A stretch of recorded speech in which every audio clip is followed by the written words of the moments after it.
Hi, Saret Pierre here. We are still talking about laying a firm foundation before we build a house on it. And I wanted to kind of go back and retract a little bit and just make sure we understand what we need to do before we can build a house on a rock solid foundation. So we talked about how only a firm foundation can hold up a building. How to build a strong foundation for success in Jesus Christ, because He's the only one that gives us true success that's lasting according to the inheritance, right? That was for us according to His original intent, spiritual inheritance, right? And so we know that we have learned why a firm foundation is key to house building and how to establish our rock solid foundation ASAP. But what I wanted to focus on today, I really want to, as I said in the beginning, before we can build a house on a rock solid foundation, in order for the building to stand or hold itself up, right? And this, as we know, I told you on the first video that this is something we need to look at, whether we are building a house in the natural physically, right? Maybe a dream home or a retirement home, whatever it may be, or our house, right? Spiritually through the Word of God. And so when I look in accordance, and I'm going to put the full scriptures that I reference in the description below after the video. But when I look at building a house so that it will stand and hold itself up, that is a reference when you think of Matthew 7:24 through 27. Psalms 127 is another one when we look at how we can build a house on a rock solid foundation in order for the building to stand or hold itself up. Another scripture is 2 Timothy 2, verse 19, where our salvation in Jesus Christ alone, even it has to be built on a firm foundation, just as Isaiah 33:6 tells us.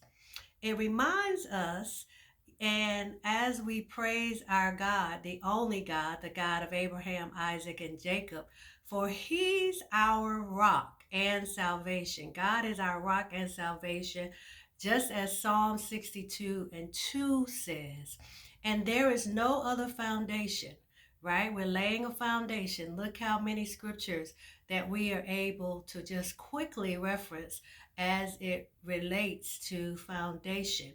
But as it says there is no other foundation, as we know from 1 Corinthians 3 and 11.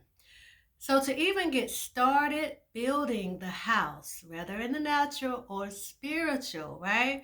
I've gone back and forth between the two so that I can relate to where you are, right? You may be finding me again on Saret Pierre of Saret Pierre Enterprises, and I can come up on the suggestion or someone share this with you, and you may be at the first part of 2025, right? This is when this is being recording. That's why I recorded. That's why I wanted to really talk about it at the first month, January of a new year, because many of us have built on a faulty, another word for that would be fake, right? Foundation, a foundation that is unpredictable, a foundation that is unyielding, a foundation that is false, right? And so when I think about how we must start from the place of building a house, what do you have to do first, beloved? Before you can even build a physical house, right? You have to bulldoze, right? Smash up. Think about it, right? Think about all the equipment when you drive by and all the different parts that are required, right? You have to look at that old house, right? You have to flatten it and destroy it, right? Or unearth the house, hollow out the existing land, right? This is before even starting the building project. You have to make sure as to not build your house, which are which are our lives too, right? Our relationships, our finances, right? We are building many things, right? As the Lord leads and as we obey, plus trust Him. You can't do one without the other, right? So as we are building our house of finances, for example, or investment portfolios, for example, or building God's ministry, right? That we are just vessels, conduits. He is called us to oversee because they're not our ministries, just like it's not our anointing. It belongs to Him. We are powered by Him, right? But it's His power in us being made manifest. So it's His ministry, right? That we are just the vessels, conduits that He moves through. So the house of God, right? The house of prayer, maybe you're called a minister of the Lord, right? And so when we even build His ministry for Him by our yes and our yield, or our business we build, right? In that being a house, if you will, or, if we don't do what was needed first, right?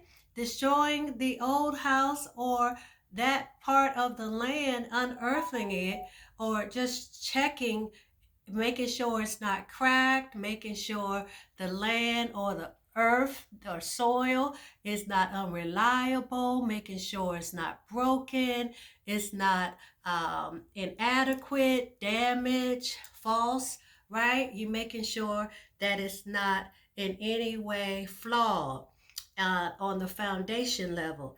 That is so imperative that we check these things, beloved, before we even start to build.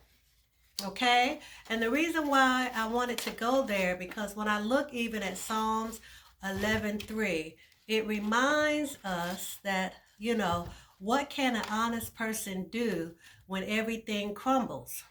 Okay, or better yet, think about this: when everything crumbles is one way of listening, or the translation of that particular verse, Psalms 11:3. How about this: when the foundation of life or a society are undermined, what can a righteous person do? So if you're building a house, right, think about it. I mean, you are doing everything that you have dreamed of for a physical house, or you're downsizing, or maybe a retirement house, maybe a new marriage, and you want to start fresh with the new house that you both built together. Whatever it is that you want to do, right? Who would want for their beautifully built house, right? Like we used to draw a house with the windows, right? And the roof. Remember those? And we would make the grass and put the bushes in front of it. Do you remember that? We build a house and we would play MASH. I had to throw that in. You remember MASH? And you take the paper and you fold it and you, okay. Those who remember.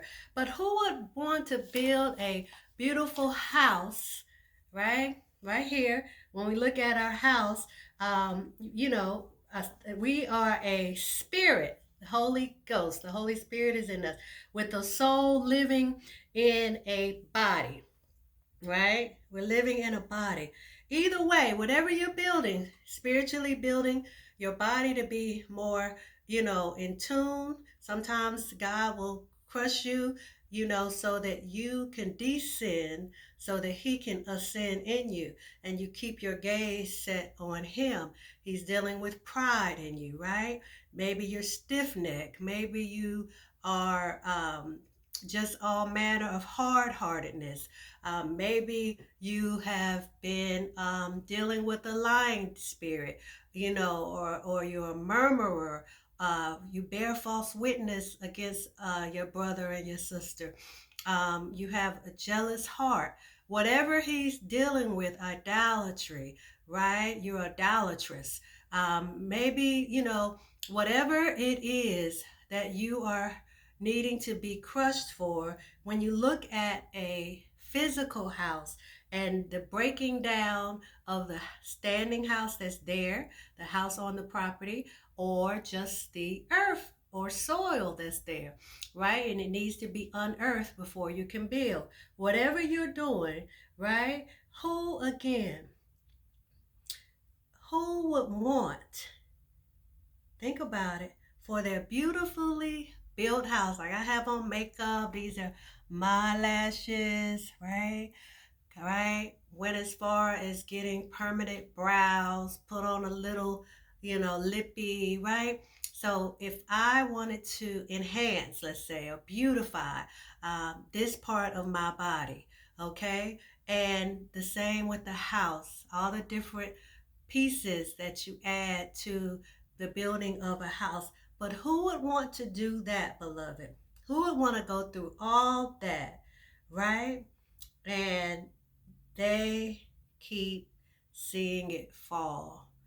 Why would we build a house that keeps falling apart or keeps falling down because of something stupid like having built these things on a defective or warped foundation? What sense does that make? And after you've tested its land, remember we talked about the land, the earth, that you want to test the soil before you build up on it a structure. After you've tested its land, be sure what you're building is befitting or worthy of building on a sure foundation, as 2 Timothy 2 and 9 2 and 19 tells us to do. So I wanted to kind of make sure, as we have been talking about the other things, I want to make sure we are um, on the same page, because what good is it to build our strong foundation for success now, knowing that only a firm foundation can hold a building? What good is it to establish, right, our rock solid foundation, ASP, by learning why a firm foundation is key to house building? What good? And they sound real good, and if you follow the law, right? Follow the directions of the rule book, which is the Bible, the rules and regulations, the spiritual laws, right? When you understand the all of that in which God has his original intent, go back to it, right? And make sure that all of the statutes and precepts, all those things that you want to follow, because before we can build a house on a rock solid foundation, in order for it to stand or hold itself up, we have to do some things. And let's make sure we have. This is Sarette Pierre signing off. I will be back on, if not tonight, tomorrow. We're going to go through this together, and we're going to keep building this foundation right here in January of 2025. Well, that's my time for now. I'm so grateful to have been able to come on and talk to you for a few minutes. And I love you, and I will talk to you again soon. Signing off for now, Sarette Pierre, Sarette Pierre Enterprises. Bye bye.